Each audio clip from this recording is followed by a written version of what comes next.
Welcome to our coverage of tonight's third and fourth playoff between Japan and host nation China in the AFC Women's Asian Cup. All important as the winner of this match secures the final Asian berth at the 2011 Women's World Cup in Germany. Joining me in the Melbourne studio for the match is former Socceroo Paul Ocon and the A-League's most capped player Matt Thompson. It's great to have you both with us. Well, in a surprise, we are about to see only one of these teams go through to the Women's World Cup. Japan was the tournament favourite, but of course knocked down by Australia 1-0 just a couple of days ago, Paul. Yeah, they'll be very disappointed. They didn't qualify directly for the final and secure a spot in Germany. They were the favourites, and it'll be interesting to see how they bounce back against China. And Ando was on the bench against Australia. She's a star for them, and Sawa. So if they can get that combination going, then I give them a good chance up against the tournament host. The Aussies did a good job of closing Sawa down and really keeping her out of the game, but they were described as lucky beating Japan. Japan really had the better of the game. Yeah, they dominated, and they're a very good footballing side. And as you mentioned, Sawa is, I think she's twice AFC Player of the Year. So they definitely probably had more individual quality, but unfortunately for them, they weren't able to convert that into any goals. And now they're up for a fight against China, or the Steel Roses, as the team's called. Now, China has all the support, but also all the pressure of a home crowd, Matt. Yeah, well, that's what comes with playing in a home crowd. You have that expectation, but at the same time, when times are tough, that's when the crowd can come in and help you get through. And I'm sure tonight that China will want to correct their loss a couple of days ago, and they'll definitely want that third spot into next year's World Cup. It would certainly be disappointing to see them miss out on a World Cup berth, but it's time now to go to Chengdu Sports Centre in China for the match. It's now over to Peter Wilkins and Alicia Ferguson in the commentary box.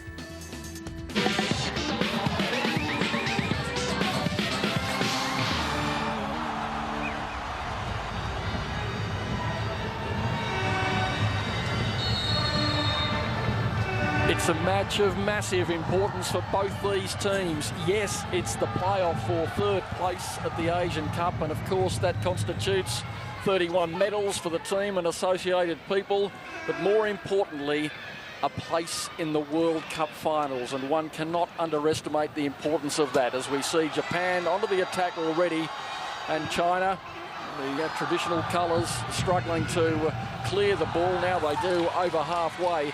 Alicia Ferguson, that place in the World Cup as one of the Chinese players goes down after a knock to the calf muscle. So an early problem for China, and that is one of their key players too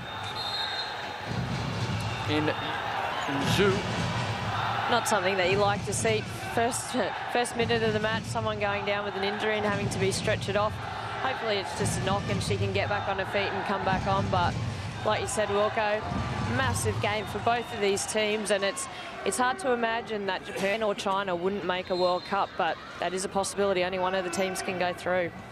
It is, and that would be the main source of the consternation on the face of Zhang Weihua, enjoying his second stint as a coach of this Chinese team. They enjoyed magnificent success in the 90s and the early 2000s. In the mid-90s too, as we see the ball lost, so that's not going to endear the team to the crowd. Small in number today, perhaps a few more might have been anticipated, but there are probably a couple of reasons for that. As China break clear and Japan forced to defend, but they will have the pace to get back. Samashima will take it out, and she was taken off her feet too. I think the ball dribbling away along the athletics track might be a reason that there'll just be a word and not a caution for the player who did go in, but that was characteristic of some of the tackles in the semi-final that the Chinese team did lose. Some of the tackles were very nasty against DPR Korea at times. And look, there's a lot riding on this game, and there was a lot riding on the game against DPR Korea. I don't think either of these teams are going to take a backward step with so much up for grabs, and I really do expect an entertaining end-to-end game of football. The ball is thrown forward by Lee, and it goes again. The challenge in the middle of the park comes with Zhang, and now some congestion, again characteristic of the Asian style of football. They really like flooding the midfield. The free kick, though, goes to Japan, perhaps a little bit too far out for their specialist, Miyama. And so she just relays the ball nicely away to Kinga. This will be, the flat ball. Probably one of the worst she's put in a couple of games. Still they can't clear it effectively, China. So a very sort of lethargic start, you'd say, from China, more so than Japan. And that might be anticipated after playing a full match and extra time against a very busy North Korean outfit the other night. Both teams will be feeling it physically, and you know, as a tournament wears on, and there hasn't been a lot of time in between games to rest. In the grand scheme of things, 1 or 2 days is pretty tough ask to actually back up. Well, here's Ando looking for Yamaguchi, who arrived just a bit too late on the edge of the 6-yard box, and Zhang in goal, forced to make the save. And both teams seem to be wanting to close the ball down very quickly and not give up too much possession. We can see it's a very, very compact game, and that's reminiscent of both the Asian style, with generally playing a 4-4-2, plenty of players throughout the midfield, and trying to keep it nice and tight at the back. Two number 2s in frame are Washimazu and also Liu. Huana as Japan, again with Yamaguchi scouting forward. She started the other day in the Japanese team, which played Australia and lost 1-0, but was then replaced. Only 2 changes to the starting lineup from that side, so Japan pretty much securing their number 1 outfit with the changes that aren't too much of a surprise in Ando, the number 7, and also Utsugi, who came on and did create some opportunities in the back half of the match. Both these teams do have the depth, but they do tend to also keep their starting 11 and not make too many changes from game to game. Sometimes it may be a slight tactical change, but I think in these couple of cases it's probably maybe someone's picked up a little bit of a knock and they've just replaced them with someone who's going to have the legs to finish this game off. Particularly, as we said, both teams had very difficult previous games, and it takes a lot to recover from that. And yes, that is the fatigue level after a tournament where you're playing 5 games in a short space of time. It's hard work too, but 2 days ago, ferocious semi-finals with a lot riding on them, and the players on all 4 teams are really struggling. A couple of injuries to the Australian team as well. Now, Japan, can they hoist something? Well, Nagasato was perhaps 5 metres offside. What was she doing? In a lounge chair, and Washimazu probably giving her a bemused look as if to say, well, you didn't give me much option up there. No, there wasn't a lot to hit there. I'm not too sure what she was up to. Maybe just trying to come back onside from a previous run, but like you said as well, Wilco, it's not just the physical aspect of the game that really takes it out of the players. It is the emotional aspect as well, you know, having to deal with a defeat and then get yourself back up for another game, which there's so much more riding on this game than there was in the previous game. In general terms, you know, this is do or die. Absolutely, and that would be the hardest factor. Concur with you that the mental battle that would have to be raging out there, and the physical battle too. That's offside, 2 players offside, about 1.5 meters. So China doing well in defending that ground, and a similar start to the Australia v Japan semi-final with that congested midfield, both defences playing high up the park, just trying to hold the opposition out, prevent any sharp runs which would really sort them out, because there are a couple of quick players on either side. Japan particularly up front, China going with the player with utmost experience and talent in Han Duan, but she maybe lacks half a yard of pace, half a metre of pace, although she does have a lot of skill on the ball, and we see not too much of it there. Washimazu was right in her back and thundering a challenge. Sawa got one of her best bits of control, but robbed again. It was Zhu, so she came back, Hamare Sawa, to make the challenge. A ball thumped forward, looking for a little bit of attack. 2 attackers in the middle, and that might earn the wrath of the referee. No, it's going to be a corner kick. Well, it's going to be a clumsy challenge. Interesting decision there, I think, from the referee. Looked like the ball was already out, and I think she had a good cause for questioning the referee on that call. Looked like she just got caught from behind. And how is that? How is that a corner? I'm not too sure. The assistant referee was right on that. So a huge chance for Japan. Early moments of the match. Their set plays. The corners are venomous. It's Miyama now looking to curl one in. It's dangerous. A free header over the top. You can't believe that sort of miss. That is an incredible miss from Japan, right in front. And, well, what can you say? Again, though, the delivery of the ball, the Japanese set plays into the box has been absolutely spot on during this tournament. Miyama is just, you know, a wonderful, talented footballer. How did she not score that? I think she'll be asking herself the same question, especially if Japan don't get the result here. They're the type of chances that you need to take. Well, Yamaguchi will look at that in the event of a defeat today and say, you just can't miss. Zhu, not afraid to take a player on. Stands on the ball. A beautiful release inside too to a player who's a bit of a pesky one. She likes playing aggressively, does Sun, and has got a mean shot on her as well, and is certainly one of the taller players. But we see Wang going in for the challenge and coming up shy. Interesting to see both these teams not pulling out of any challenges early on, and I think both of them do want to impose the physical aspect of the game and really get stuck in. I think, you know, it's a little bit more evenly matched with a team like Japan and China, whereas when they come up against the Australians, they struggle a little bit. Now China, again, you could see the swarming nature of Japan's defence, and Samashima, ball forward to Nagasate. Not too much in support. She'll wait.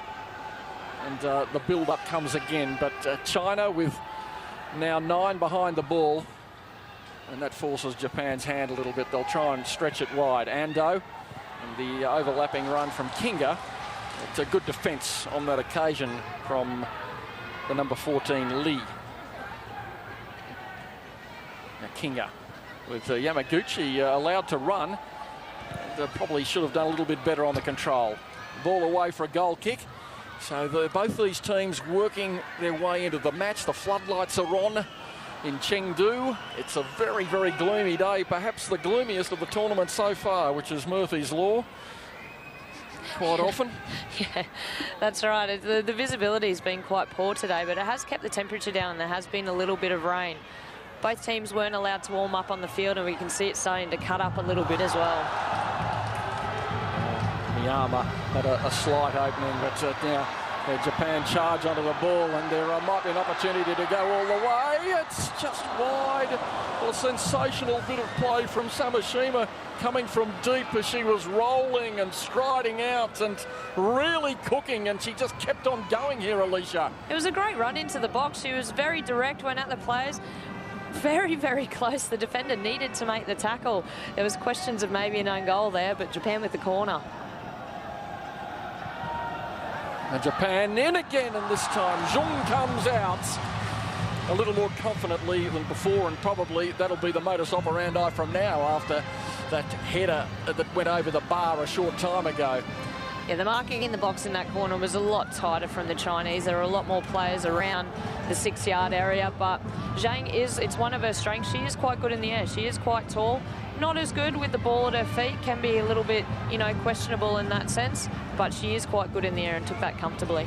Wang, a good ball forward to Zhu. A little bit too much weight on this ball despite the wet conditions. That's going to go out. And again, a little I'm here push in the back on Owashima Zhu coming in from Sun.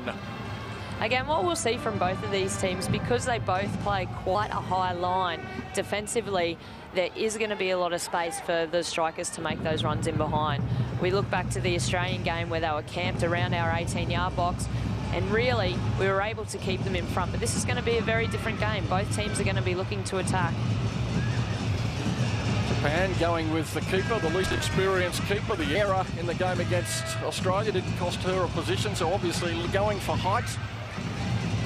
And Kaihoro, and he played just over 10, I think 11 internationals for the keeper, 23 years of age. Japan with the free kick a few metres short of the halfway line. So a few people have rolled in. They're making a bit of noise. They want to get China to the World Cup. Runners-up in 1999. Really, in 99 and those years previously, China was such a force in women's football, and we've seen them slowly drop down the rankings over the past few years, and I think that's a couple of things. The quality of players that they did have previously, I don't think has been replicated, but on the other hand, all the other teams in the world are actually catching up. That's a good point. Ball for hand to one. Nice control. There's that control. Well, it's 1 against 6, would you believe? Now she has some support. China with Japan really scurrying back to close down the opportunity. And you can see how comfortably they did it in the end with Utsugi. She's a cool customer, the ponytailed midfielder, the number 14. And we see her opposite number on the ball now, Lee. And again, the beavering away in the middle of the park from Japan. They're just getting to the ball first at the moment. And China, despite having the odd moment of possession, not really looking at the contest. It's been quite even so far, not many opportunities apart from that corner. And I think it's, you know, typical of a game with a lot of importance. Both teams are just trying to feel each other out in these early stages. Lee does well to get on the outside of her player. Su harassed by Iwashimazu, and a little scuffed attempt almost comes off. Oh, a poor release from the deep. The Japanese defence coming up with an error. Kumagai and Yano and Iwashimazu operating across the back. I should say the 5 is operating instead of Yano. Kinga today as it's played back to the keeper. No score on the board, early moments of the match. Player for 3rd place and a World Cup position in place. So far only 3 teams have qualified for the World Cup finals next year. Germany as the host. Australia brilliantly against Japan, and also DPR Korea as at worst the 2nd place team in this competition. This match being played before at the final. It's always good to be one of the first teams to qualify, and then you've got that extended preparation, knowing that you're going to the World Cup finals, and particularly with a lot of the Australian players playing overseas in the professional leagues, it does give us time to really, you know, get the team playing well together. Well, that's China's best bit of football so far, and the ball pushed wide on the right side to Peng, and a corner is won. Good bit of play in there from China. Some nice one-touch football and a releasing ball out wide for them to put some pressure on the Japanese defence. That's better from China, and I think as this game goes on, they'll start working their way into it and start getting a little bit more possession and putting Japan under pressure. Bi Yan, experienced captain, goes over for the corner kick. China on the attack, first corner of the game. And a neat corner too, and Handuan was up with the header challenge. Another corner. Ricochet off Japan heads. Very, very good ball into the box, and the Japanese defender needed to get a touch on that. Han-Duan was steaming in there. Probably looked the better of the players to win that ball, but good defending from Japan. Well, they're looking to Sun and Han-Duan, and also Yuan near post.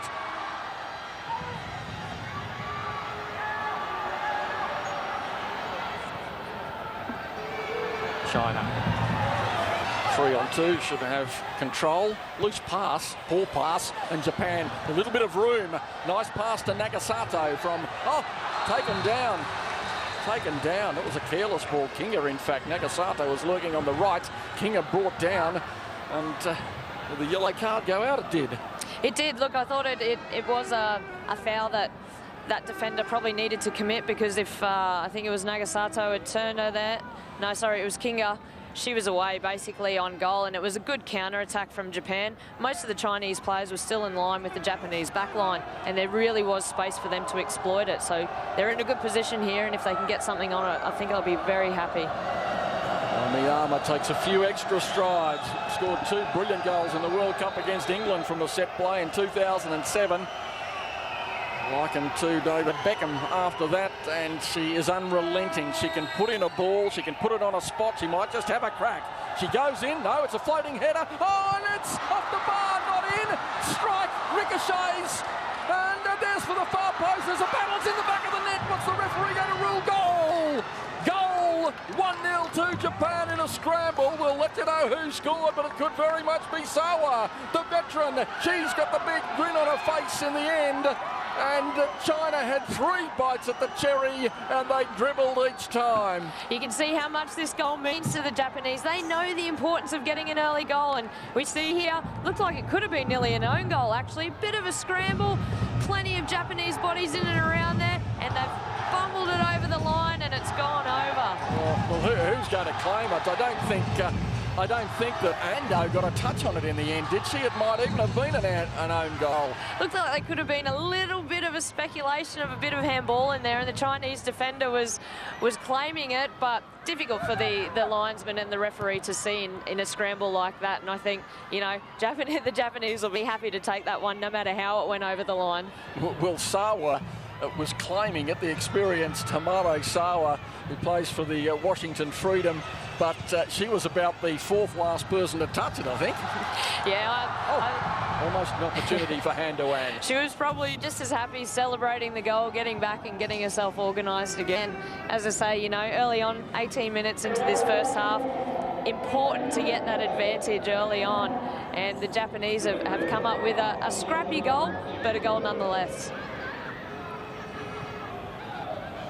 And it did come from my short-term memory, from that errant pass when China were just having their best possession in the middle of the park, and they really had to scramble back and never really recovered. No, it was a quick break from the Japanese there, and we saw King actually turn the defender, you know, drawing the foul on her and the yellow card as well. And Miyama, again, dangerous player. Always a very good delivery into the box, and there we go. Japan 1-0. Thank you very much.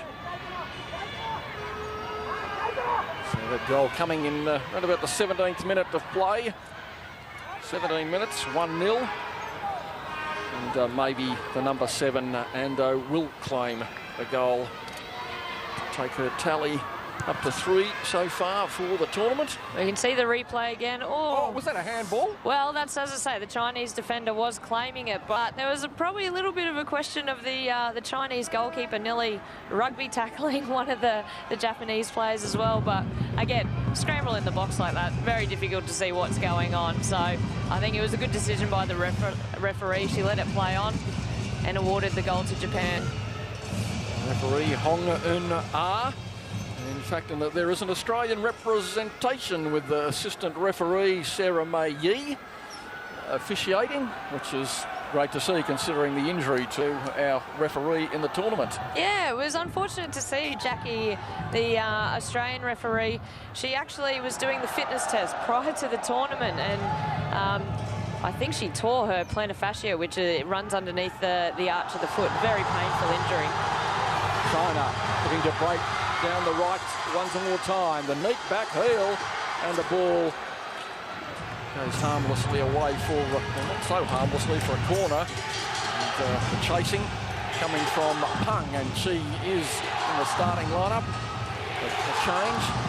She's not in the starting lineup in China's last match against DPR Korea. Now, can the home side respond and lift the spirits of the crowd? A World Cup berth at stake, a bronze medal for the 8-time winners. That is the lure. And it's Bian with the corner. Another neat delivery, knocked away by Sawa at the near post. Now, Japan really screeching out and organising back. Ando, good tackle. And the ball poked down the edge of the field to no one. Good pressure out by the Japanese defence there. Ball got flicked on at the near post. A clearance by Sawa, and they pressed very, very quickly to really close down that Chinese space and didn't allow them the room to play. But I think we're already seeing it is quite an open game, and there is quite a bit of space for both teams to, when they quickly counter-attack, really exploit those spaces in the wide areas and in behind the defence. So, as I said, I think it's going to be an entertaining game with so much at stake here, and now China having to chase the game as well. 1-0 Japan. Solid tackle from Washimazu. Breaks to Ando. Looks to release Yamaguchi. Defence in numbers for China. In the middle of the park. Away now to the number 6, Zhang. Zhang Na, as opposed to the goalkeeper.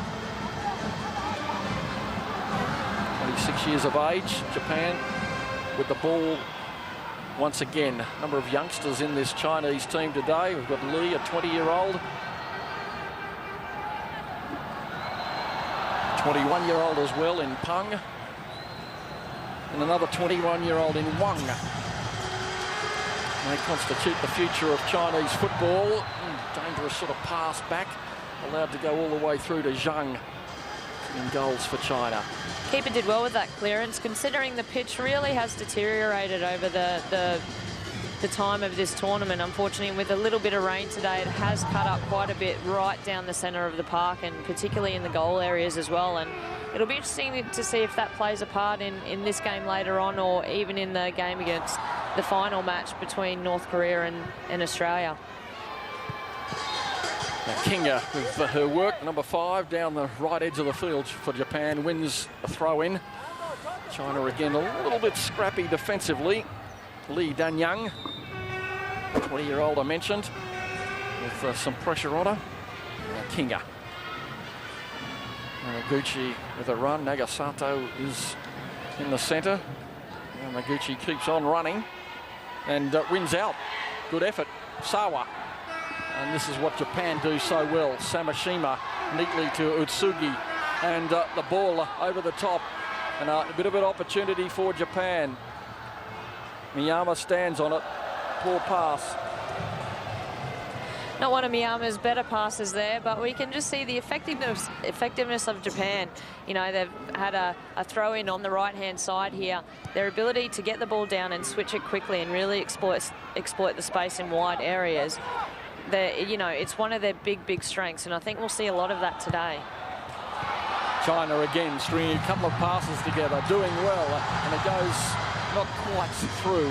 Back was Samashima, only as far though as Biyan. Looped ball in.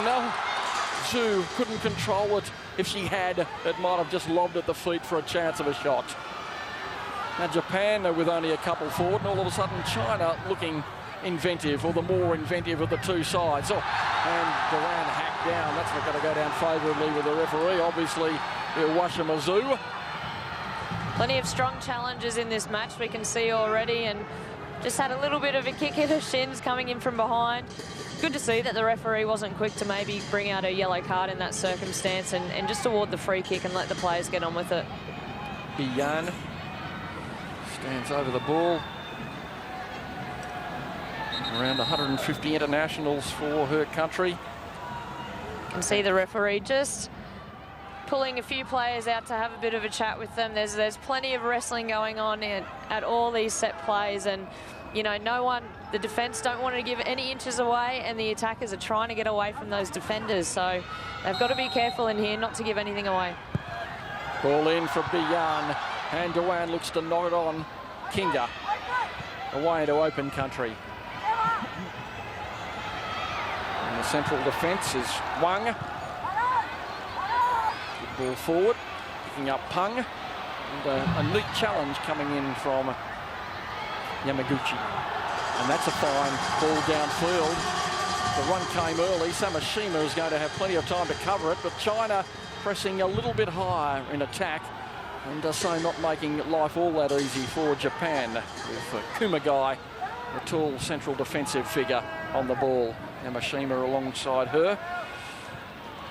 And also way back in support is Ando. Kinga operating upfield on the right.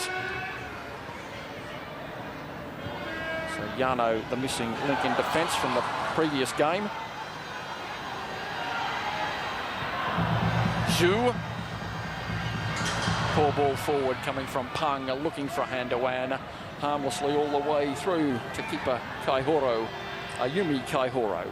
Both teams really are pressing the ball really hard. Neither team wants to just sit back and allow the opposition to play.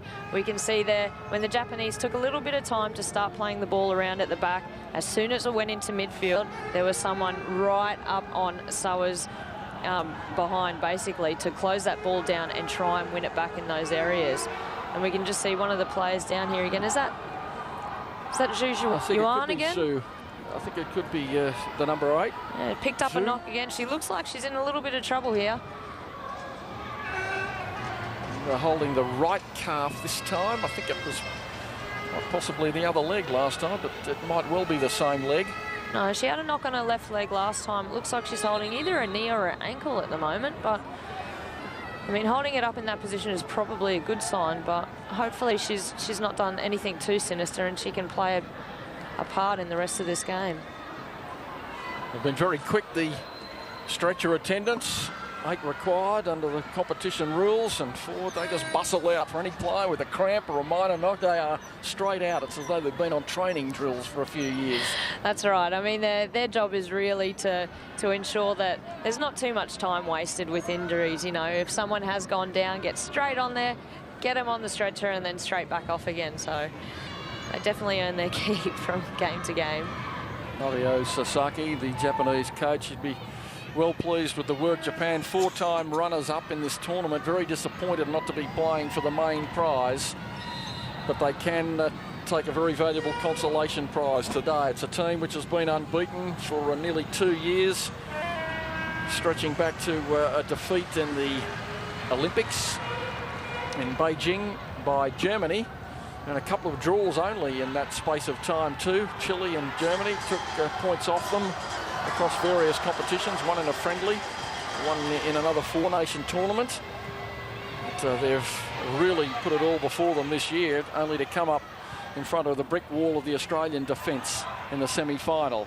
They try a more orthodox pattern forward, but again China getting numbers back. Ball falls free to Utsugi, not shy in shooting, nor will Miyama if it falls nicely for her. A beautiful ball in, there's the header, and patted away by the keeper, Ando. Another glorious opportunity in Japan at their incisive best with that particular move. And that particular move actually started from the ball coming out the back. Another fantastic ball into the box from Miyama, and just unfortunately offside. Geez, there wasn't much in it. I mean, it was probably her momentum taking her forward, but we just see how dangerous Japan are when they can get the ball down and they can play. They can cause you so many problems if you give them too much space, particularly a player like Miyama, to get balls into the box like that. And Noguchi challenge from behind, and wins in fact a free kick. It was just a little bit of a subtle knock coming in from Zhang Na.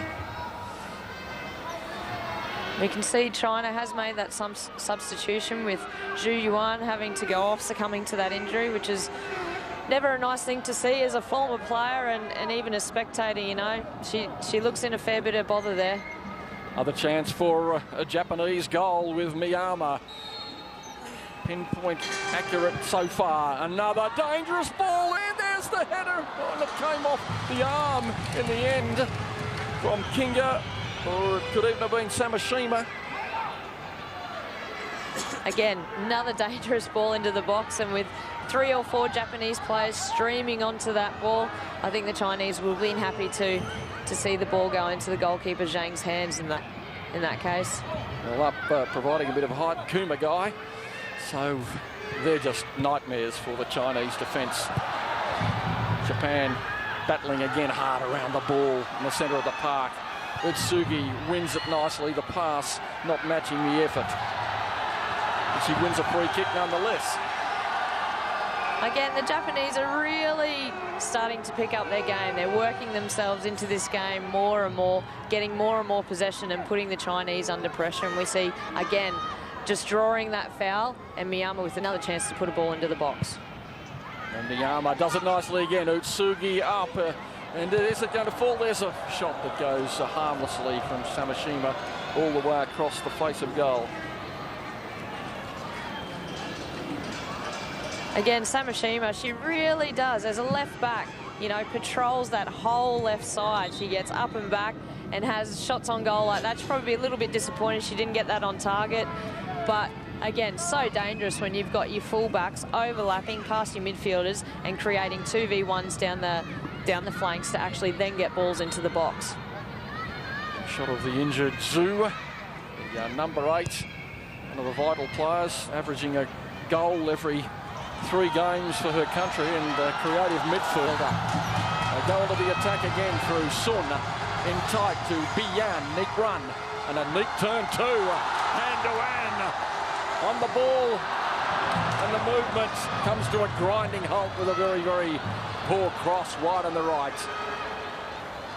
Pang couldn't quite make it count. Or rather, I'll take it back, Sun. Yeah, I think she could have even just taken a touch there just to compose herself a little bit and get a decent ball into the box. But that's probably one of China's better moves in the last 5 to 10 minutes, where they've played some neat one-touch football. Bai Yan has gone down one side and, you know, started to create something with runs in behind the Japanese defence. So they'll take a little bit of confidence from that they need to get the ball down and start playing, because they haven't had a lot of possession in the last 5 or 10 minutes. So much riding odds, and they need a goal to draw level and gets effectively back in the contest. Utsugi, cool play. Sends it back to Washimazu, neatly chested down by Yamaguchi. And again, this is theatrical Japanese play. They're doing very, very well, although it comes to a halt in the end.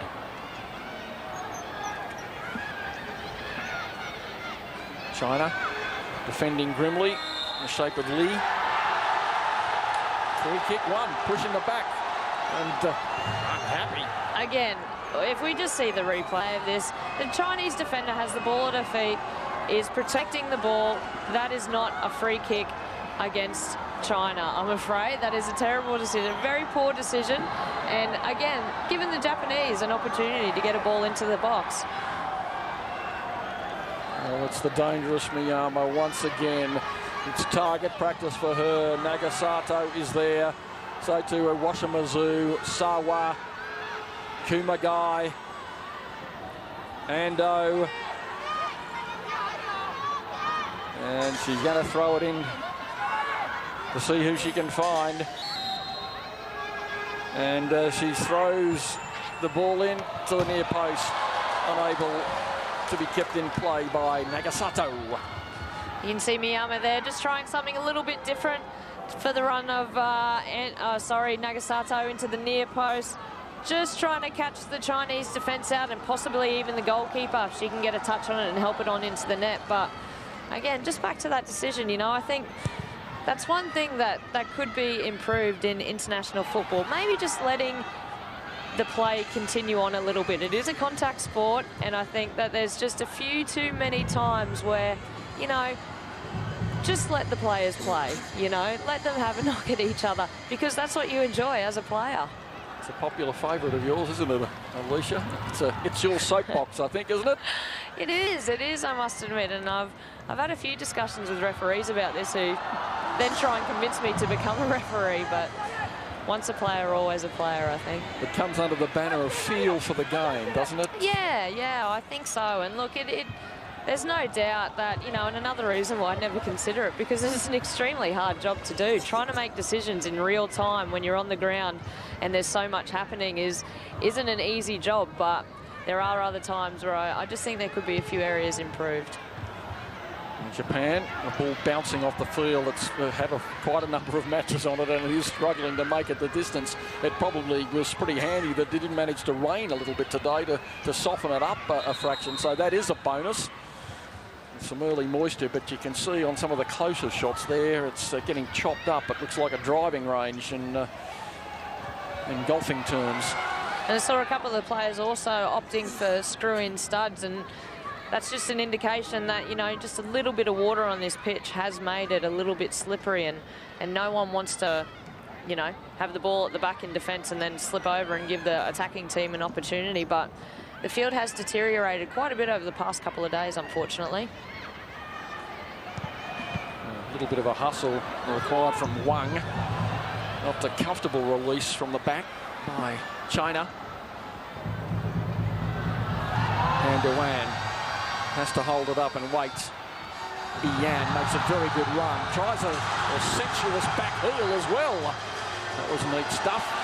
And China, as the crowd rises behind, can Han Dewan be found? She'll be trying hard. Kahoro again, a little bit uncomfortable coming out. We'll give her the benefit of the doubt. It wasn't a great ball to take, and she did have some time and perhaps Could even have parried it down safely. There was no one in front, so he will give her the benefit of the doubt, but you always like to see the keeper grabbing those opportunities cleanly, as Sawa has a miss kick but doesn't come unstuck by it. Nagasato, they love playing the ball in close to the strikers, except on that occasion when it didn't find the chest of Sawa or the feet, and she'd be very unhappy with that. And what you can see the Japanese like to do is when the strikers come off, to get a one-touch back into midfield. Midfielders like Sawa and like the Utsugi like to make those runs from deep into the defence, and that's where it causes defenders problems. You know, having to go with that runner, keeping an eye on them, and the strikers coming out and dragging those defenders out of their space. Errant ball, could possibly be the most optimistic shot of the tournament so far from something like 38 metres. Here's another optimistic drive once more from Sun this time. A little bit of a wipe of the sweat from the eye, or the perspiration.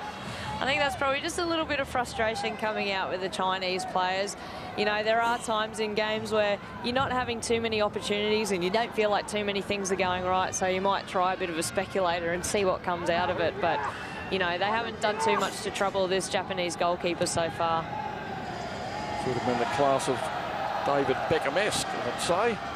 Yeah, nice comparison to be made, isn't it? A few more metres out. If you'd have lobbed, if you get one past a goalkeeper from I think 40 metres out in the women's game, that's about the same as Beckham from the other side of halfway, with the greatest of respect. Yeah, and you'd take that compliment. China on halfway, the structure. Another inventive piece of play forward. Japan managed to get a lot behind the ball. Yamaguchi tackles back. Utsugi has really been in good form in the middle of the park today, dictating the play. Kumagai throws the ball forward, looking for Yamaguchi. That's a hard chase, isn't it, after a long tournament? She chased it well, but we can just see this pitch has actually been, because it's been quite firm, the ball really does run on quite a bit, and I think with a little bit of moisture on the top of it, it's going to skid on that little bit more, particularly today as well. But, I mean, right idea. It was a good run in behind there, and there was space to play it. Just unfortunately, a little bit too much on at that time. Sawa looking for Yamaguchi again. Sawa for Nagasato to chase. Oh, a moments of hesitation. And China breathe easily. Pushing the back. Could be a free kick. It's play on. Advantage. And the replacement player. Luke's stepping over the ball. And in tight, looking for the run from Biyan, who's operating in a much more forward role, as you mentioned, trying to get in behind the defence and doing it effectively. But some of the service, not all that great. And I think just with that substitute, with Zhu Yuan coming off, Biyan's probably pushed a little bit further forward to play up front with Han Duan, and she does play in that attacking type, anywhere midfield, striking type role. She's a very versatile player and has a wealth of experience. Zhang Rui, the 16. As we watch Japan thread it forward to Ando. So no room to move. And right at this current moment, it is a very even contest between these two teams. Just 3.5 minutes to go before half-time. 1-0 Japan lead. They might have another opportunity before the break to take another goal advantage. It will be fascinating to see just how will the Chinese legs last after the tough game the other day. And it will be difficult for them. They have had to do a little bit of defending in this first half. And as we say, when you're chasing the ball down a lot and you don't have a lot of possession, it really can zap your energy, particularly when it's been a long and, you know, tiring tournament like we've seen.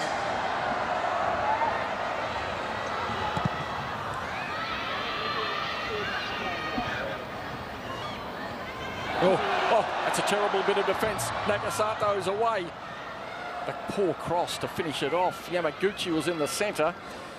I don't think that was any excuse to play the early ball when she was about 7 metres away. No, I think you'd probably take into consideration in that circumstance, you know, maybe a little bit tired towards the end of the first half. you know, maybe just rushed it a little bit more composure in that area and allowed the Japanese players to come in and support. But a bit of a scary clearance from the Chinese defender there.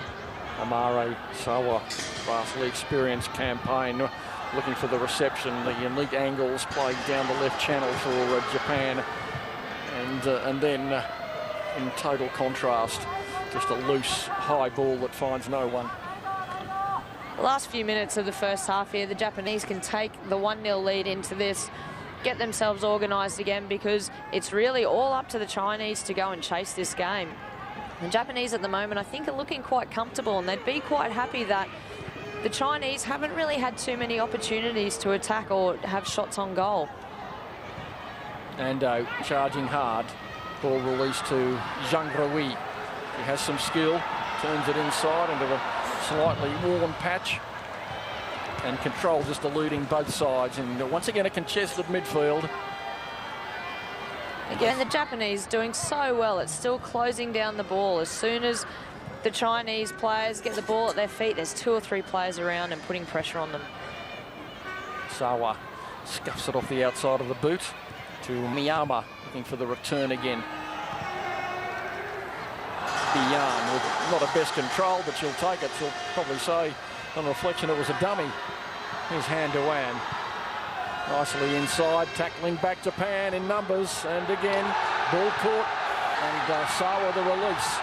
Washimazu with the tackle, player down as though she's been axed.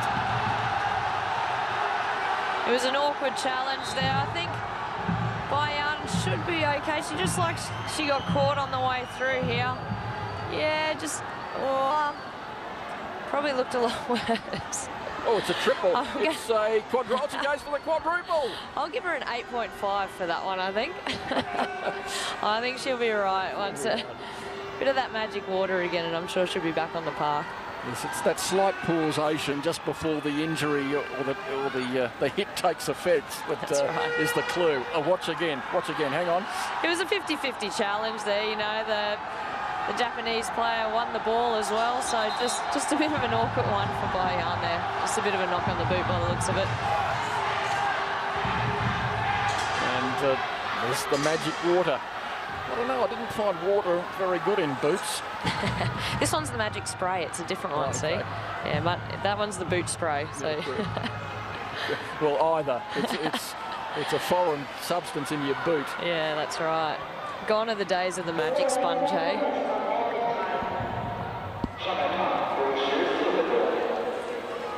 Long time added on in the first half, but I guess we've had a couple of injuries, so 4 minutes.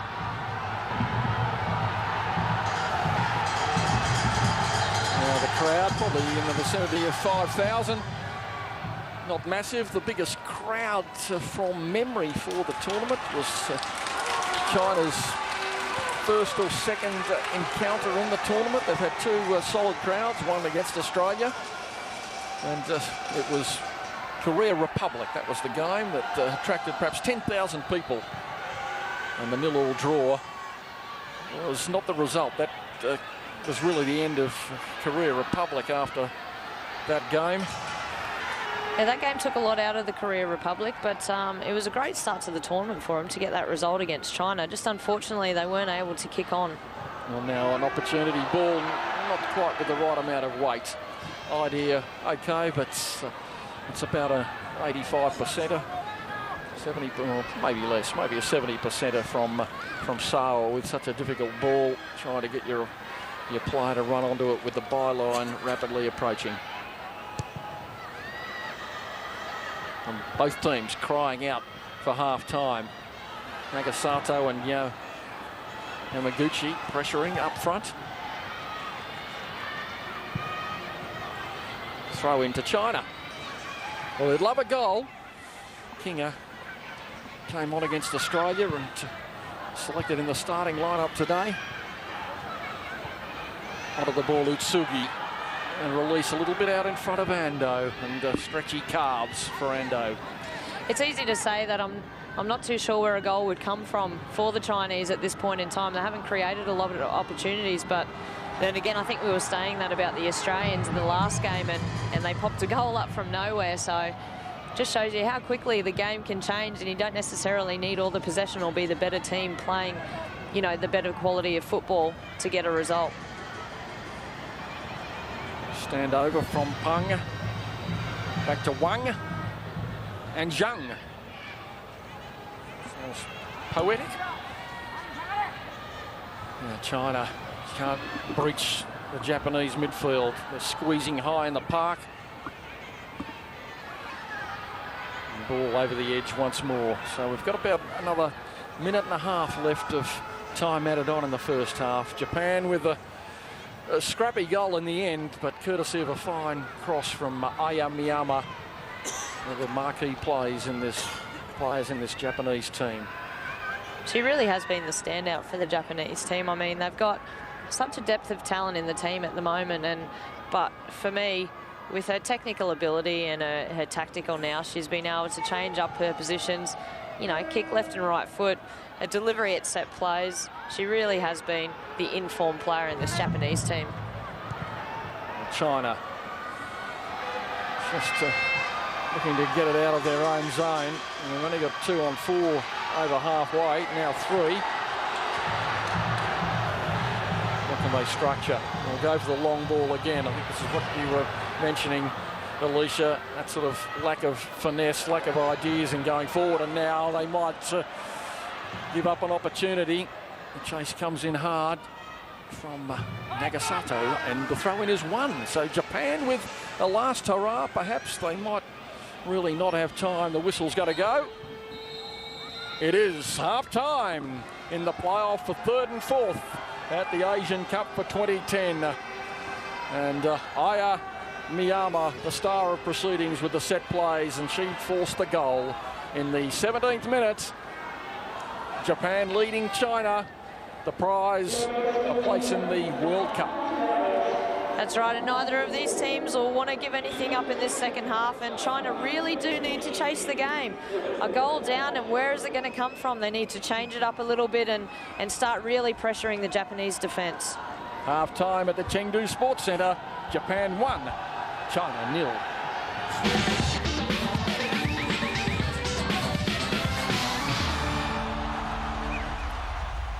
It is half-time in the playoff for 3rd and 4th in the Women's Asian Cup between Japan and the host nation, China. The score is Japan 1, China 0.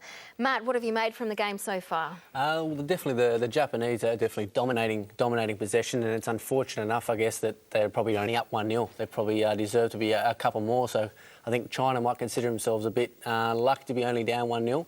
But it is their host nation. They'll definitely come out in the second half and put in a massive effort because they want that 3rd spot for next year's World Cup. It is certainly a big prize. Now, we saw the number 8 go down in the first minute of the game and then carried from the field a little bit later on. It just shows how fiercely competitive this match is and what is at stake. Yeah, definitely. And as we spoke earlier, Japan will feel very disappointed that they're probably the best team in the tournament, and they've got to go via 3rd and 4th to get to the World Cup. And there's so much at stake. There are a lot of strong challenges coming during the game. Certainly, I think the stretchers come out 4 or 5 times, and hence why there was 4 minutes of extra time being played. That's right. Well, let's take a look at some of the highlights from the first half. As we said, Japan really having the better of the game so far. Some beautiful play. Yeah, they have, and here I guess should have probably put a little bit better ball in there, and I think that was the start off. Japan did really start firing early off and let their intentions be known. And of course, China's only had 1 or 2 real opportunities. Yeah, I think that's because Japan's probably had most of the possession in the first half, and when you don't have possession, it's difficult to put any real pressure on the opposition, and here's probably their only real opportunity of the first half. And the corners are a funny statistic. We've actually seen China with more corners, and here comes the goal. Yeah, unlucky, I guess, not to score in the first time there and again there. And it was a bit scrappy. There was a hint of handball the Chinese were after there, but I'm sure the Japanese won't want to give that one back. They sure won't. 18th minute goal coming from the free kick situation. As you said, the Chinese claiming a handball, but the goal was awarded, so it counts. Yeah, deservedly, and they've looked dangerous throughout the whole tournament and on set pieces, and the delivery is so important, and Yeah, I think there is a bit of a handball there, but you'd have to give it to her on determination to put in the back of the net. It's a very tight and compact game, both teams keeping their defence, you know, really, really close together. They're shuffling well as a team. Where is the big difference in this team, Paul? Well, you know, this is the 5th game of the tournament, so both coaches would know strengths and weaknesses of each team. So it's probably a real sort of tactical battle at the moment. The first half is always, you know, you don't know if you want to attack or defend, and certainly the second half, I think things will open up.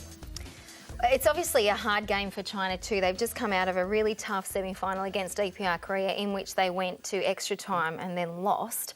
Heartbreaking enough to come off that, but fatigue must really be setting in too. Yeah, it'd have to. I mean, they obviously want that 3rd spot, so I think that you have to put that aside, and adrenaline should get them through this game. But obviously Japan being up 1-0 and in a better position, obviously having lost in normal time to Australia, but you know, everything's there to be won. They want that 3rd spot, and Japan are in a great spot to take that. They are right now. We've seen some pretty rough challenges, a couple of players taken from the field, some speculative shots from China.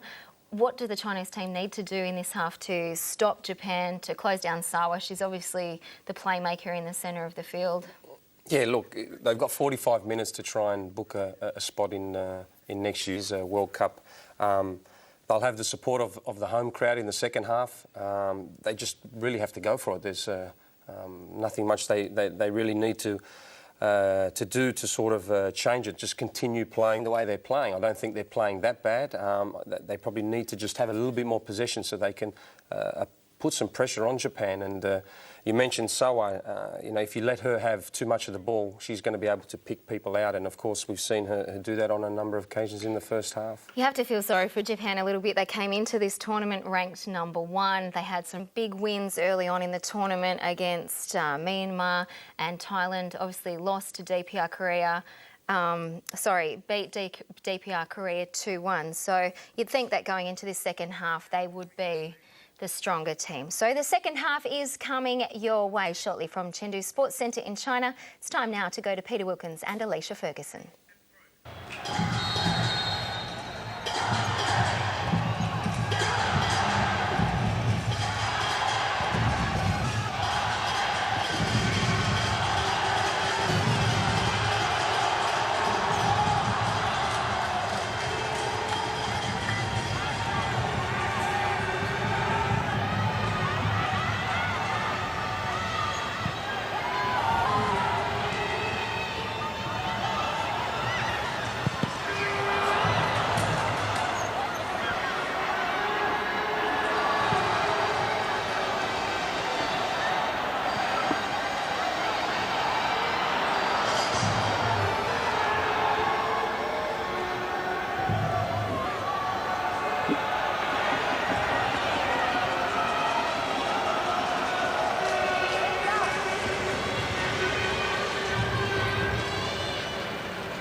It's all to play for these two teams. Second half action underway, and Japan leading by a 1-0, looking to make a 5th World Cup final. They've had some disappointments in the tournament to shoulder. The defeat by Australia after some fantastic form this year. They have a 1-0 lead, and what they're pressing for at the moment is that goal that will give them a cushion. Alicia Ferguson. It's very difficult to try and comprehend that one of these teams aren't going to make the World Cup. You know, both of them have been, China particularly, such a powerhouse in women's football over the past 5 to 10 years.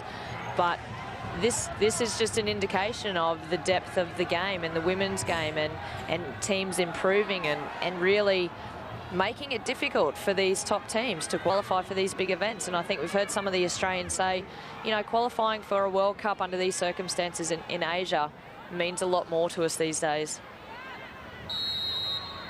It is tougher, much tougher than the Oceania region. Now Myanmar again threatening. Oh, it's a beautiful ball in. It's just a magnificent ball. In fact, it was too good for her teammates at the far post. It should have been buried. Ando was up there, and she had a couple of other supporters as well. But what about the ball? And it's beaten every defender and the keeper. Great ball into the box by Miyama, and it's one of those balls when you're aiming for the far post, sometimes if everyone does miss it, they're the ones that sneak in because they just take the goalkeeper off guard a little bit and might just sneak in at the far post, but Ando wasn't far away from that one. It's not entirely apparent on your screens back home, but there is a mist creeping into the ground.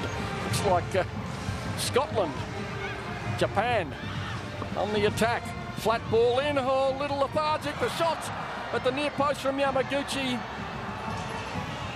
Couldn't make it count. It might come again. And China all at sea. In those misty conditions, one might say. Trailing a goal to nil. It should be really 2-0 at this point. Two bright chances for the Nadeshiko.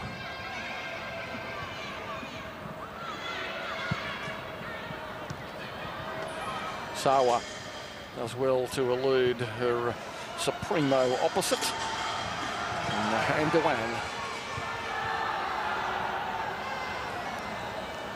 I wonder what the coach is thinking. Norio Sasaki, in fact, the Chinese coach too, Shang Ruiha.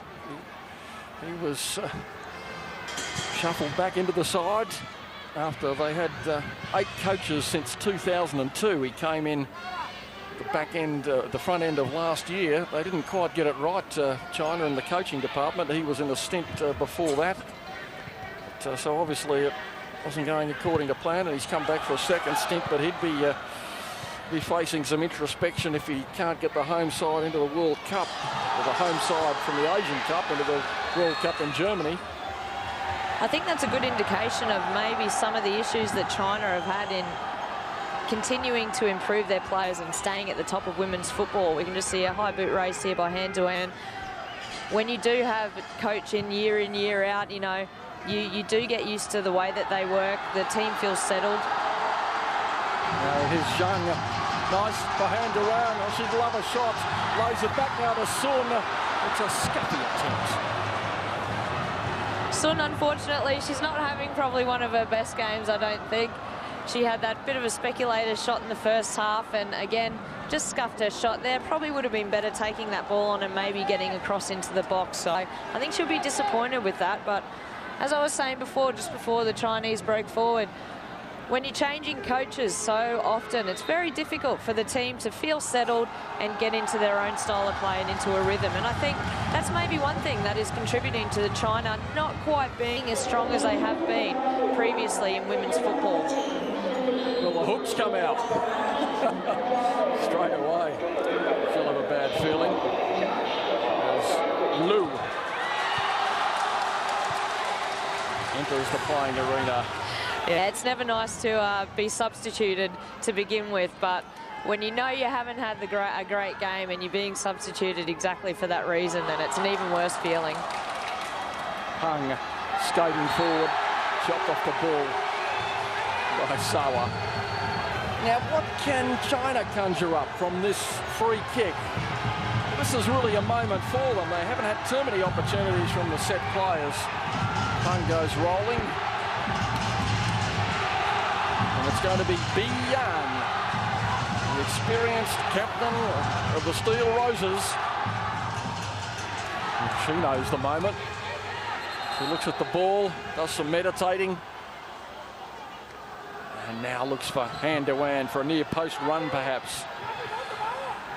There's a little bit of jostling off the ball. That's causing the delay.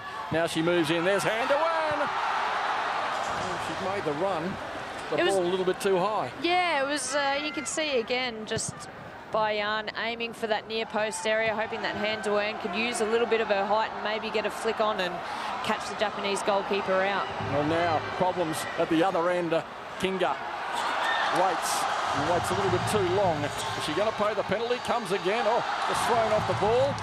Referee says play on. I think that's probably a fair decision. It's conceded once more. Sawa, and now Utsugi, not shy to shoot. Will she have a go? The pass ricochets. looking upfield, and now not really clearing with any great composure. And Japan have a throw-in, so some sinister defending by the Chinese team. Ball to Utsugi, the cross. Oh, just as well. It was Yuan who came up with the clearance. And now it's away for Zhang Rui. A ball forward to Ando is a beauty. It's 1-on-3, 1-on-4, holds it up. Where's the support? Arrives a little bit late. The pass wasn't perfect to Bian. It needed just to be a little feathering touch in front of her. Instead, it was more a clubbed effort. Good opportunity from China, though. They broke quickly there. Han Duan made a good run in behind the Japanese defence and had an opportunity just to have that nice little layoff to Bian, maybe for a shot or maybe to play it out wide to this right-hand side, but just didn't quite come off for him. But promising signs from the Chinese. They didn't have too many opportunities in the first half, so I think they'll be happy with opportunities coming their way like that. Chinese defenders, one feels, are going to have a little bit more to do. Nagasato escapes Yuan, and the run not read, the ball not perfect, and the lead is still 1-0. And Nagasato, out of a very good contingent of players, plays with FFC Turbine Potsdam in Germany and helped them to a title. So she's done very well. They won the UEFA Women's Champions League, defeating Lyon 7-6 on penalties. She's a reasonable player, part of half a dozen players who show their wares professionally across the globe for Japan. It might be Nagasato with a chance. Well, they're battling hard. It's hooked away by Wang, and China not really clearing their half. Forced to backpedal once more. They don't want the concession. Utsugi sees the hesitation and swoops. Ball wide to Liu. And looking for an early ball downfield, but the teammates upfield just look to the heavens in disappointment. Those heavens which are clouding in or misting in or smogging in, dare I say it. But there is a low mist developing over the Chengdu Sports Centre. Again, I just think China were trying to force that play previously. They're trying to get the ball in behind Japan when really it wasn't on. None of their players were really making a run in behind, and you could see a couple of the Chinese players getting a little bit frustrated, hands on hips. Bian can't win the ball. Utsugi, she seems to have found more space than any player on either team today. She's having a very, very good game. Rumi Utsugi, the 14, she's only 21 years of age, playing in her 35th international.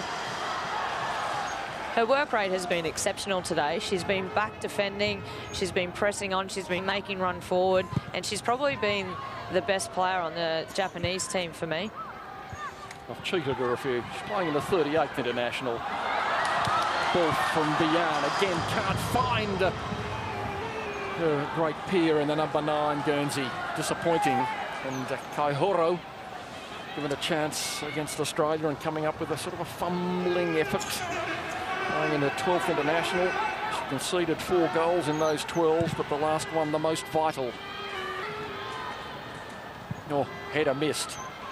And Yamaguchi with a half chance, didn't bounce freely for her. It's going to be a throw-in. Well, it's going to be a free kick. Yeah, she just caught Liu on the way through there, just when she cleared that ball. Not too much in that tackle, just got a touch, but cleaned up the player on the way through. And it's hard to see where this Chinese team are going to actually fashion a goal from. You know, they haven't really been causing the Japanese defence too many problems. We've seen flashes of what they might be able to do, but then the final pass, the quality of it just isn't good enough to really cut the Japanese defence apart. And I can't see too many changes being made. They're kind of trying to push more players on and put pressure on the Japanese defence, but they're struggling to actually keep the ball. Again, we just see that ball in behind there. It's like those searching balls with kind of half runs that aren't really finding their mark, and I think they're going to need to have to change it up again because this Japanese defence are all over it. 23-year-old Yamaguchi with a pretty good strike rate too. She's playing in her 13th international and has scored 6 times for her nation. So she's obviously there for a very good reason. It hasn't seen enough daylight up front patrolling with Nagasato, but you never know. They have time, that's for sure. Nearly 13 minutes gone in the second half. Shade of offside, and the Australian assistant referee makes the decision. Sarah May Yi.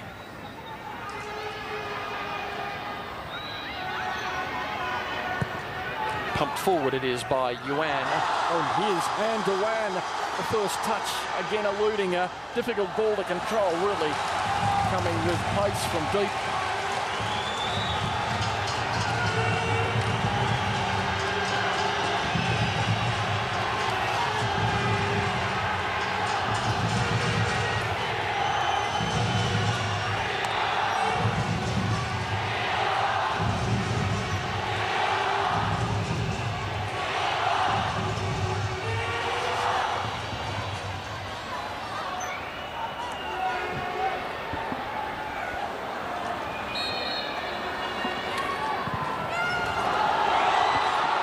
Scramble for possession in the goal mouth. Oh, real opportunity. And Han Duan comes to pick it up again.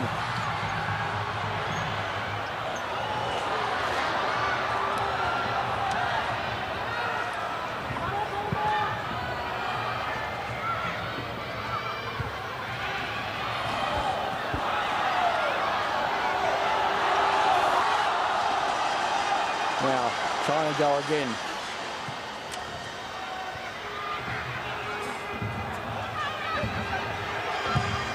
And onside was Nagasato. The ball not given all the way through, and so no work to do, just a slight correction. Sarah May Yi Ho is our Australian official's correct name.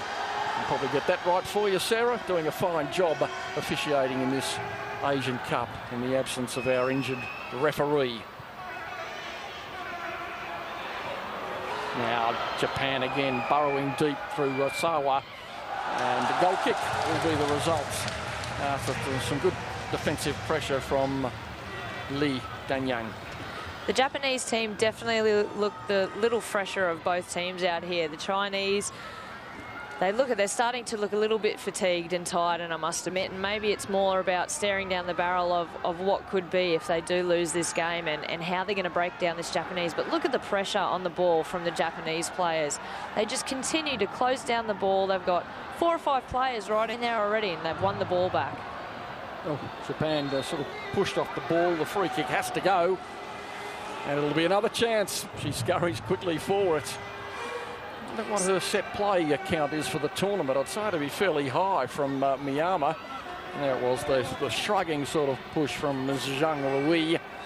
Yeah, there's no one else that even steps up to take those set plays, is it? Miyama's just straight over every time they get a free kick or a corner. Now the diminutive number 8 looking for Nagasato was there, so too Sawa and Ando, Iwashimazu, they're queuing up. Kumagai, who's going to find the head? You'd back someone, maybe it's going to be Sawa. Again, there's a lot of jostling going in at the top of the box there, and Kumagai says it's not me. You just feel that if the Japanese get another goal here, it's going to be very, very difficult for the Chinese to come back. But in this defensive display here, they've got to be very careful they don't give a penalty away, because there's a lot of jostling in and around the box.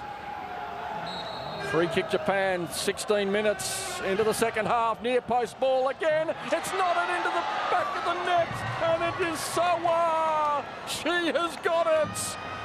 Brilliant goal to Japan. A glancing header. It was always coming. Japan lead 2-0, and Hamare Sawa is the scorer. Another fantastic delivery into the box here by Miyama, and you see Sawa get away from her defender and just glance off the top of the head, giving the keeper no chance whatsoever. You know, that run into the box is so dangerous, and she made it with such pace, and what a great delivery as well. And she scores her 75th goal in 156 internationals. That's an incredible record for the 31-year-old. Magnificent performance, and probably even Lisa Devanna in the wheelchair would have cheered that. And is that going to be curtains, both of course playing for the Washington Freedom in the United States, and hopefully Lisa's back from the broken leg for that. Yeah, it's unfortunate to see Lisa. I don't think she'll finish off the season this year with the Washington Freedom, but I'm sure she'll be happy to catch up with her teammate Sawa again and congratulate her on the goal, and also being able to see her possibly at the World Cup next year. Again, Sawa is such a good advertisement for women's football, such an experienced campaigner, such a humble person, and really just a great footballer, a great all-round footballer, and such a leader on the field as well for the Japanese. Well, Japan. Pang Feng Ri incurs the Roth. Not much in it. Ball going in again. A feathered ball in, almost a handball given away by Liu. And Japan just pressing up the park. There's a little bit of a sense of inevitability about the contest at the moment. Samashima, they've got playmakers all over the shop, Japan, and they're doing it comfortably. They lead 2-0, and look at the moment as though they go to make up for the disappointment of not making the final. But a World Cup berth will be a joyous celebration for Japan. And not just that they're playing well as the Japanese, they're working really, really hard off the ball, and I think that's been the telling factor in this game against the Chinese. They've been pressing the ball so hard, winning it back in possession, and then being able to get the ball switched and keep possession and play, and cause the Chinese a lot of problems. Free kick again to Japan. It's played on quickly, the referee not happy. Again, we can see, I think the Chinese are just starting to get a little bit frustrated. And yes, even as a player out on the field, the inevitability of what's coming, not just a loss in the game, but obviously not qualifying for the World Cup. You can see it in the body language of the Chinese players, and I think it's been difficult for them to find a way to break the Japanese down. And as the game goes on and 2 goals down now, I think they're probably, you know, within themselves maybe thinking that it could be just a little bit too far out of their reach to make that comeback. Not impossible, but just very, very difficult. Yes, I think you're on the right track. It's not looking good, but they're going to keep battling away. And B. Yan, she's been working hard all day. There's no doubt about that. 8 times the Asian Cup champions.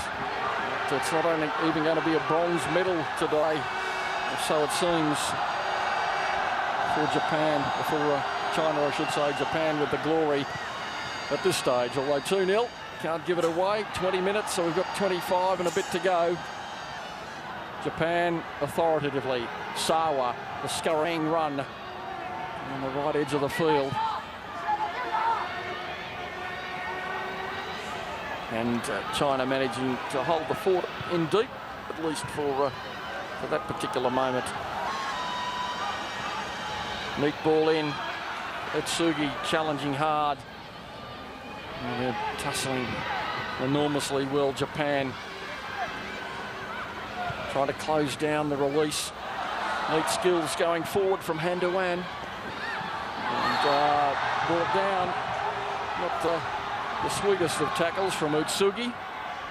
It's probably the first touch Handuan's had in a little while. They're just trying to skip past the players, but she's not the type of player that's going to take on 4 or 5 players in her own half and cause the defence some problems. Not like Lisa Devanna. She does most of her best work finishing off crosses in and around the 18-yard box. So, again, just an indication, I think, of how difficult it has been for the Chinese to get her the service to make her look dangerous. Kawashima onto the field for Japan. 24-year-old with the matching number. Washimazu.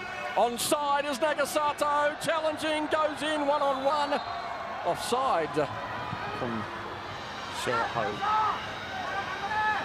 not too much in that run. Another good ball in behind the Chinese defence there for Nagasato running onto it. She really is a good striker, very dangerous, great at holding the ball up. She was just trying to step back, you could see, into an onside position, but unfortunately just couldn't get there in time. A long ball forward, a speculator. It's just not happening for China. Kawashima sends Nagasato for a sprint. Closed down comfortably by Wang.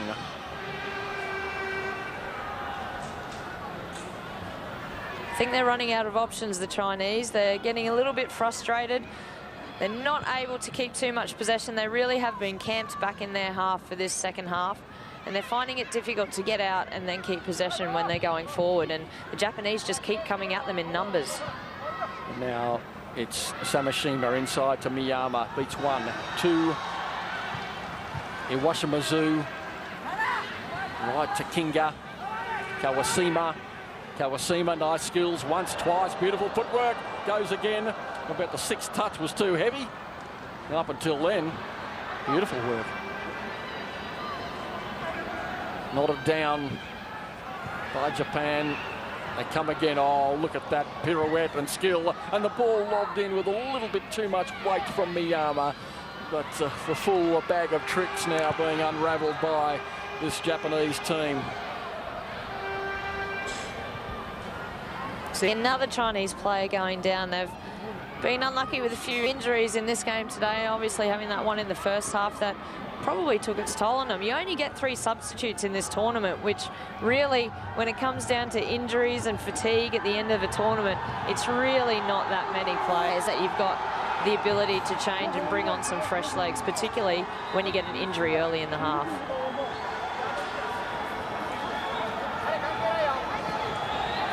It's all going pear-shaped for China. Injuries, cramps. The stretcher comes out again. Japan taking some sustenance on the edge of the field. The mist probably characteristic of the feeling amongst the Chinese team now as they face elimination really from World Cup next year. The water bottle being tossed away, symptomatic of the despair perhaps. Looking for a replacement player to come onto the field. And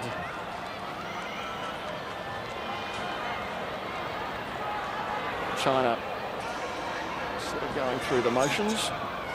Ma.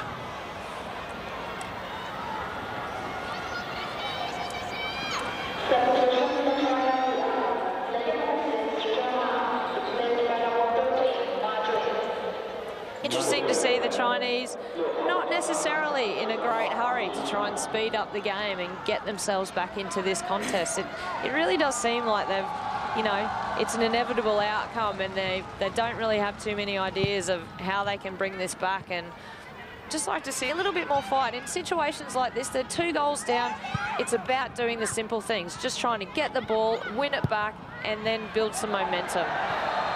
Offside. Another good decision from the Australian official.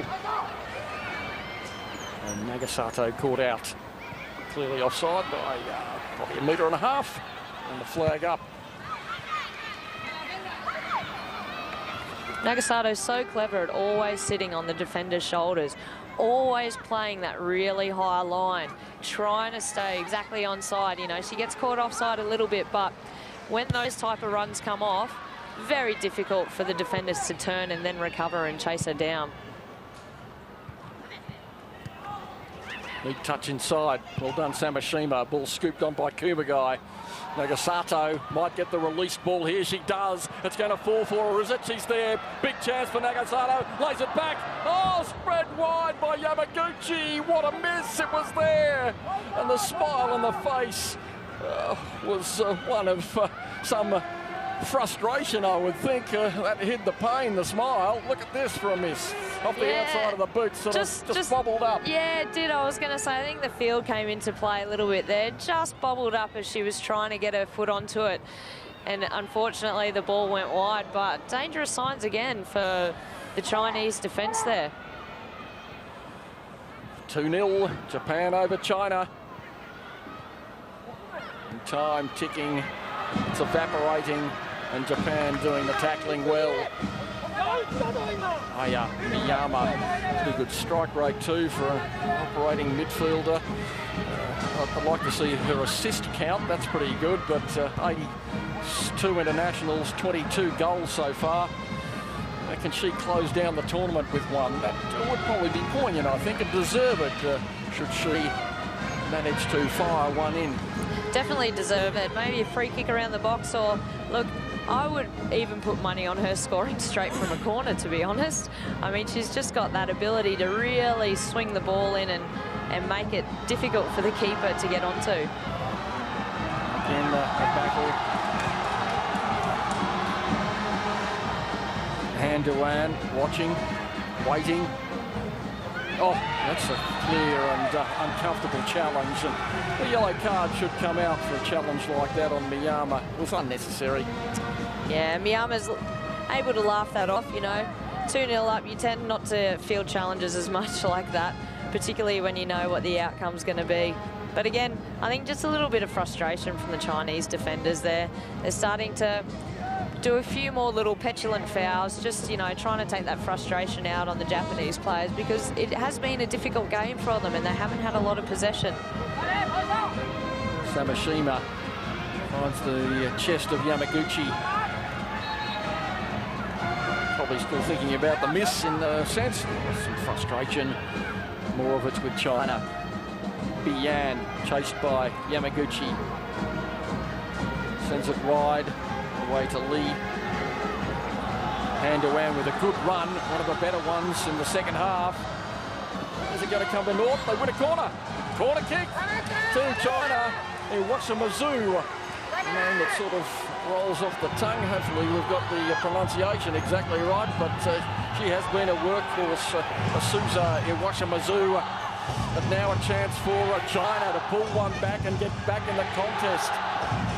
They were slightly favoured on the corner count in the first half.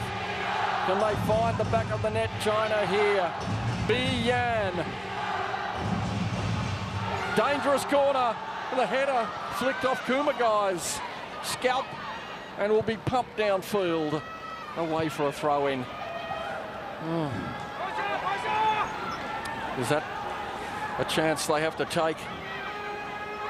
Didn't seem to be too many people in the air. They might get another one now. Neat turn from Zhang. Again closed down by some feverish Japanese defence. Ball is hooked downfield. Control elusive, pump straight back in, but Sawa with the release. Still, the danger not gone. And nice work from Bian again. She's going to get a second crack at it. Resolute defending from the Japanese team again. They've still got numbers around the ball.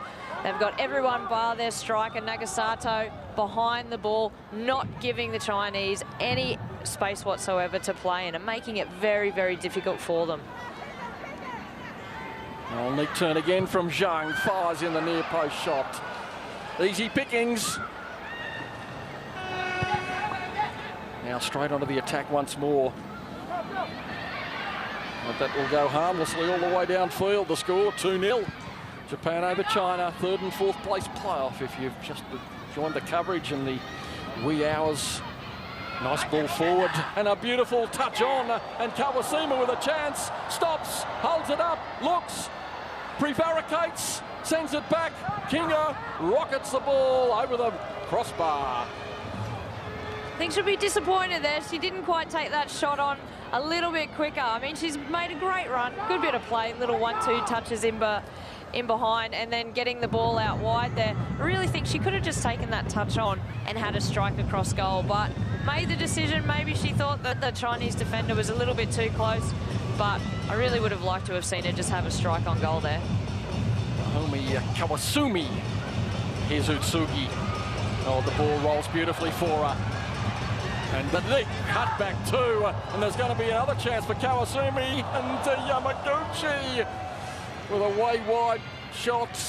The ball again in her defence again did bobble up once more too, but maybe you want to be taking the first touch and moving into a better position when you know there's going to be that sort of reaction off the turf.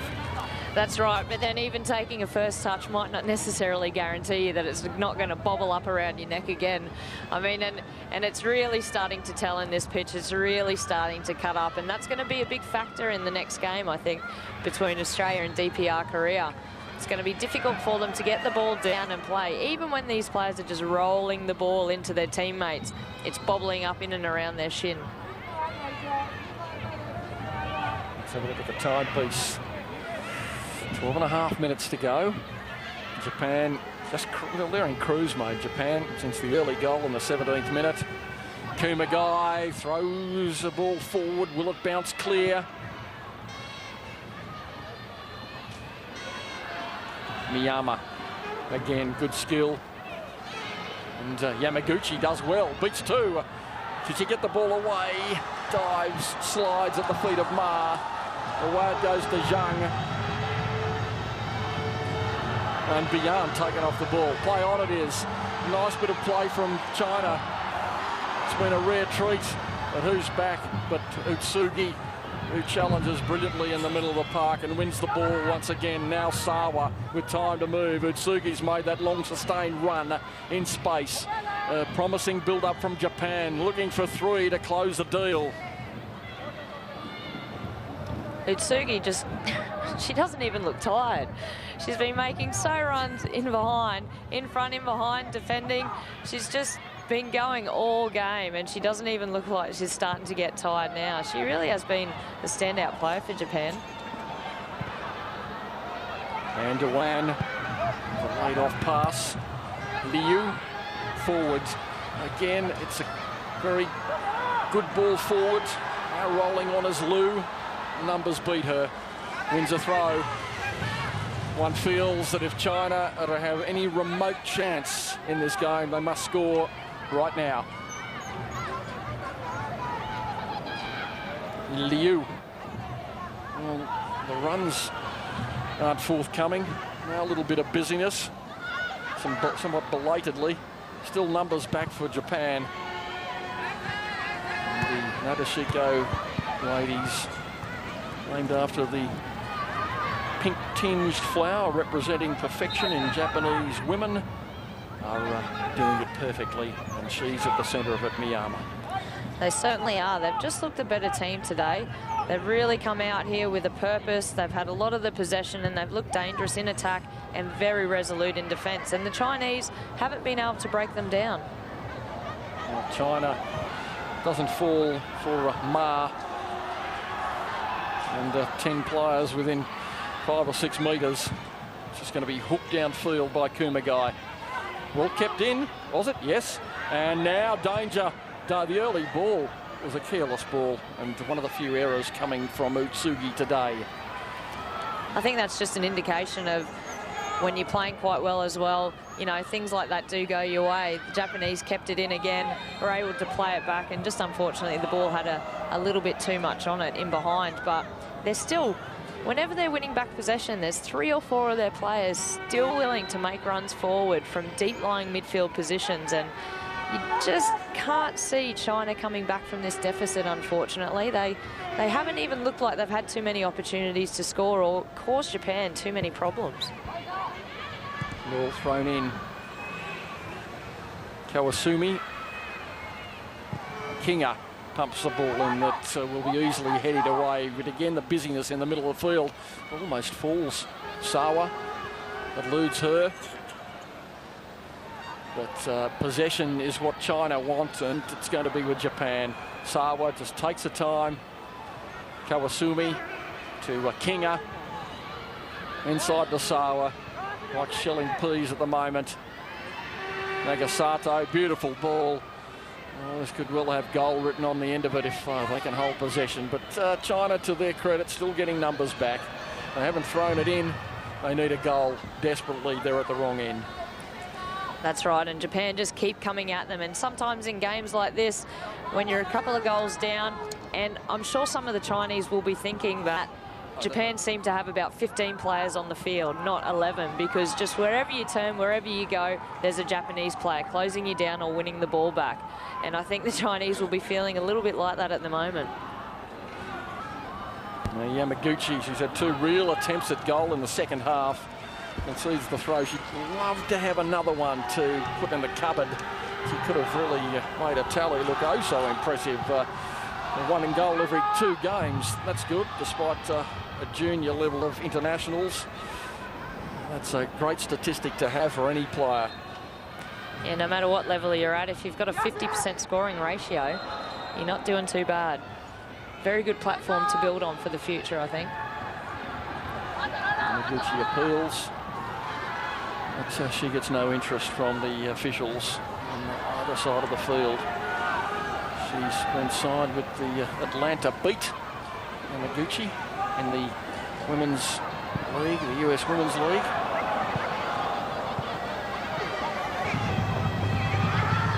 Lu, the ball in vain. Utsugi knocks it back to Sawa. Tries to give something for her striker to chase. Nagasato, well, play on it is Nagasato with a one-on-one challenge. She comes up well. Oh, the ball is going to be released surely to Kawasumi. She was in open country. Selfish play from Nagasato that had to be rolled out into her path.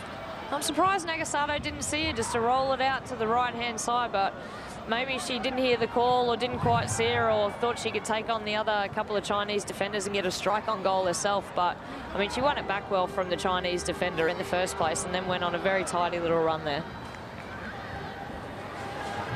So we're down to the last 5.5 minutes of play with perhaps 2 or 3 minutes of time added on. Disappointing tournament. Some of the crowds haven't been brilliant for China. And the suggestion is that the ticket prices have been a little bit high. For the group games, 20 yuan or 20 RMB, or around $4 Australian. As we watch Yamaguchi, they scaled up to 30 and 150 for a group. But for the finals, which could well have kept the numbers down, 40, 50 and 200 for the finals. And that's sort of getting up there in terms of cost. The point was made that they were much more expensive than for a men's professional league game in this nation. And that might just be maybe a confederation type issue that they've had and not taking into consideration, you know, the people that they could get along to the game. But also I think it's an indication that this Chinese women's team, who used to be really at the top of women's football 5 or 10 years ago, have just started to slip down the rankings. And they used to have superstar status in China with players like Sun Wen, who was just an unbelievable strike force that they had. And it was always so difficult when we used to play China. But now, you know, they don't necessarily have that type of talent, I don't think, but also the other teams in the world are catching up and improving and making it difficult for those 2 or 3 teams that were such standouts 5 or 10 years ago. Sawa to Nagasato, doing it coolly. They can smell the World Cup berth. Kinga forward to Kawasumi. Yamaguchi's making the run, knocked off the ball, and another free kick. And is this going to be 3?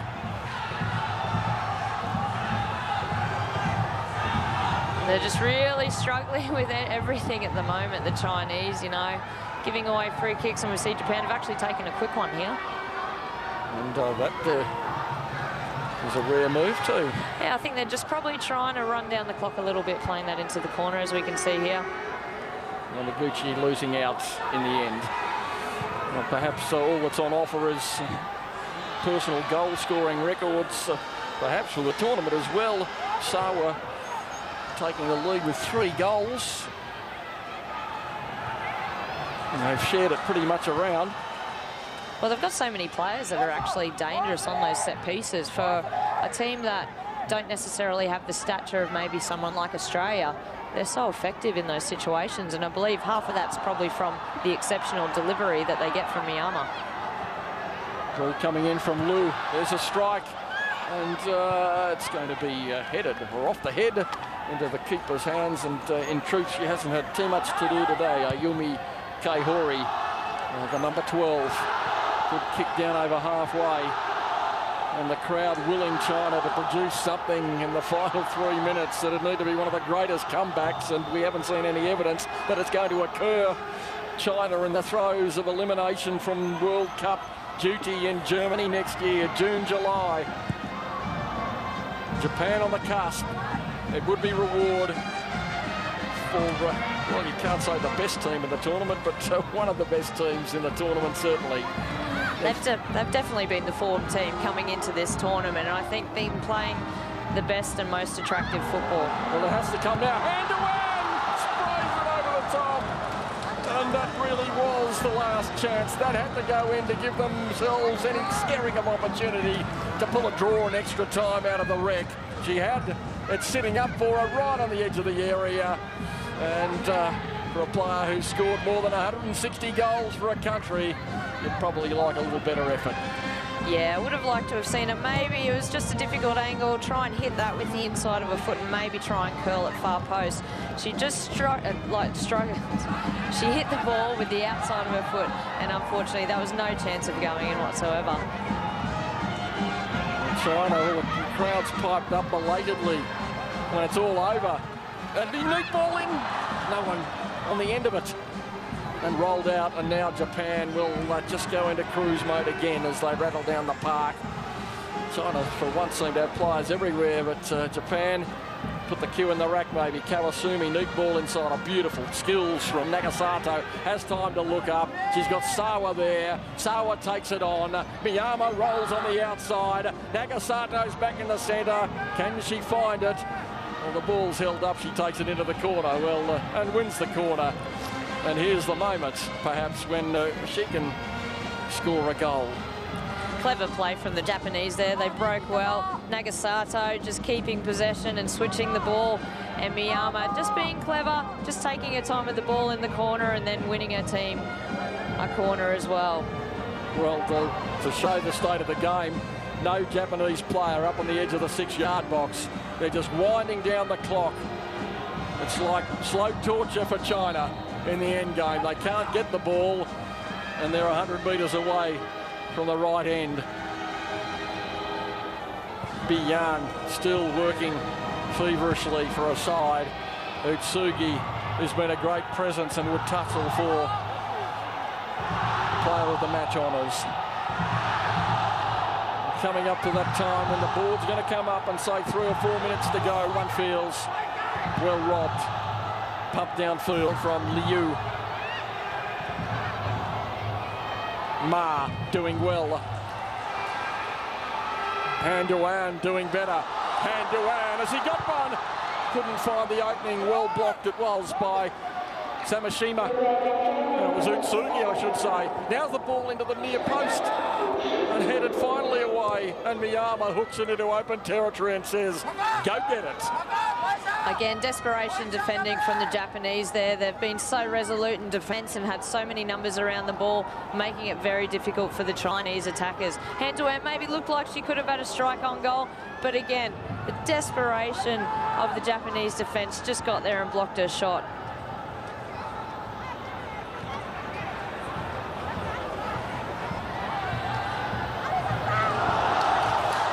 China with another last gasp, and it goes away for a corner. What's left in the tank? They're not going to prevaricate here. They must come up with it. China haven't looked too dangerous on their set pieces and corners into the box, so it'll be interesting to see how they go here. They've thrown just about everyone forward. Well, China, can they come up with a consolation goal? Biyan to the near post. The header is up and headed away. Still not gone. Ma tries to pop it in. Liu feeds it to the edge once more to Ma, who has had some penetration since she's come on. Stands on the ball. Away now.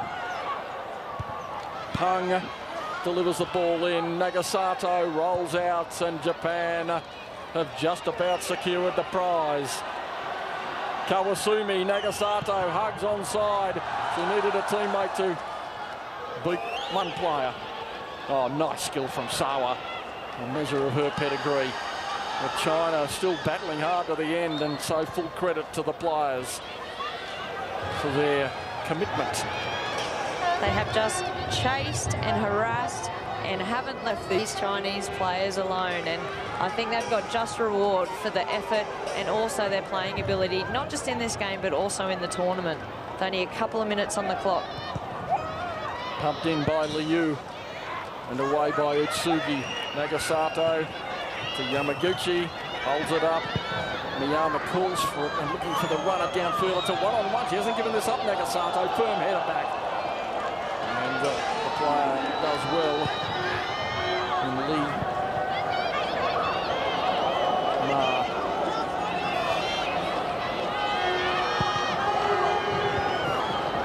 Is there a moment for China to celebrate at the end of the 2010 Asian Cup campaign? Samashima straight onto the kneecap of Nagasato. And offside coming from the Australian official, Sarah O. Full name, Sarah May O. Ball into the box, hand to hand. Where's the turn? Where's the shot? There's no control. Samashima sends it to Yamaguchi. We're in the throes of the match. And the mist is sinking in even further. And not necessarily apparent, as I said, on your screen at home. Really does look like a foregone conclusion that China are going to miss next year's World Cup in Germany. There's literally seconds left of this match, and I think those players will be absolutely devastated, but we'll see the Japanese players extremely ecstatic that they've qualified. One corner left, perhaps. The referee looks at the timepiece. We're going to have one chance, and she, I think, has been a little bit charitable. But the corner's going to come. Is there a last hurrah for China and one goal? Bi Yan strides up near post. It's a good-looking corner. It's it. It's all over. Japan has qualified for a 5th World Cup. They take the prize from this match, and it is the bronze medal. Celebrations from the Japanese bench. They are jubilant. They are deserved winners. The form team of the tournament come up with a 2-0 win, Alicia Ferguson. They are definitely the deserved winners in this game today. And also, I must admit, it's good to see a team like Japan qualify for the World Cup. They really have come into this game in great form. You know, the Australians battled hard, got the result over them in the semi-final, but I think they've deserved this reward. One defeat in this tournament for Japan. It was against Australia, and Sawa with the 2nd goal today, and it was a pearl from the set piece from her esteemed teammate. And we see fortuitously the replay, and it was a wonderful goal, well taken, and the celebration matched the finesse. Great jubilation for the Japanese women and some despair for China. No World Cup ball for the hosts. Japan 2, China 0.